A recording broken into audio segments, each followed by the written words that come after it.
క్రీస్తునందున్న ప్రియులకు ప్రేమతో వందనాలు తెలియజేయుచున్నాను. సెప్టెంబర్ నెల 8వ తేదీ 2024.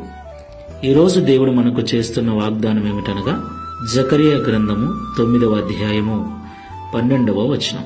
బంధకములలో పడియుండియు నిరీక్షణ గలవారలారా, మీ కోటను మరలా ప్రవేశించుడి, రెండంతలుగా మీకు మేలు చేసేదనని నేడు నేను మీకు తెలియజేయుచున్నాను. ఆమేన్. నా ప్రియమైన సహోదరి సహోదరులారా, క్రైస్తవులమైన మనమందరం కూడా ఈ లోకంలో మనం జీవించటానికి, మన అవసరతలు తీర్చబడటానికి, మనకున్న అక్కర్లన్నీ తీర్చుకోవటానికి దేవుని మీద ఆధారపడుతూ ఉంటాం. అయితే మనలో కొంతమంది అనుకున్నది జరగలేదని, అవసరాలు తీర్చలేదని, వ్యతిరేకతలు ఎదురయ్యాయని, ఇబ్బందులు ఎదురయ్యాయని దేవుణ్ణి విడిచిపోయిన వారు ఖచ్చితంగా ఉన్నారు. అయితే దూరంగా ఉన్నప్పటికీ దేవుని మాటలు వారిలో ఉన్నాయి గనుక, ఇంతకు మునుపు దేవునిలో ఉన్నవారు గనుక మరలా దేవుని మీద ఏదో ఒక చిన్న ఆశ కలిగి ఉంటారు. అయితే అప్పటికే అనేక బంధకాల చేత బంధించబడి నిరీక్షణ ఉండి కూడా దేవుని యొద్దకు రాలేని పరిస్థితిలో ఉంటారు.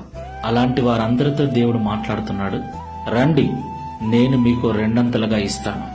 మొదట మీరు కోరిన దానికంటే అధికమైన మేలులు, రెండంతల ఆశీర్వాదాలు మీకు ఇస్తానని దేవుడు వాగ్దానం చేస్తున్నాడు. కాబట్టి మాటలు వింటున్న ప్రియ సహోదరి సహోదరుడా, నిరీక్షణ ఉండి కూడా ప్రార్థన మానేసి ఉన్నావా? నిరీక్షణ ఉండి కూడా దేవుని మందిరానికి రాలేని పరిస్థితిలో ఉన్నావా? ప్రభువు నీతోనే మాట్లాడుతున్నాడు. ఎలాంటి బంధకాలలో నువ్వు ఉన్నావో వాటి నుండి విడిపించబడి దేవుని సన్నిధికి, దేవుని మందిరానికి, ప్రార్థన కోటకు మరలా నువ్వు చేరినట్లయితే దేవుడు రెండంతలుగా నిన్ను దీవిస్తాడు. ప్రార్థన చేసుకుందాం. మహాపరిశుద్ధుడైన తండ్రి, సర్వశక్తి గల మీ నామమునకు స్తోత్రములు చెల్లిస్తూ ఉన్నాం. ఈ ఉదయకాల సమయంలో మాతో మీరు మాట్లాడిన ప్రతి మాటను బట్టి వందనాలు చెల్లిస్తున్నాం. నిజమే తండ్రి, నిన్ను నమ్మిన బిడ్డలమైన మేము మా దైనందిన జీవితంలో ప్రతి అవసరం కొరకు నీ మీద ఆధారపడి బ్రతుకుతూ ఉన్నాం. అయితే కొన్నిసార్లు మరి అనుకున్నది నెరవేరలేదని ప్రార్థన మానేసిన వారు, మందిరానికి రాకుండా మానుకున్నవారు, నీ సన్నిధికి దూరమైన వారు కూడా లేకపోలేదు. అలాంటి వారందరూ అనేక బంధకాల చేత బంధించబడి మరి వాటి నుండి విడిపించబడలేక మరలా నీ వైపు చూస్తున్న వారు లేకపోలేదు.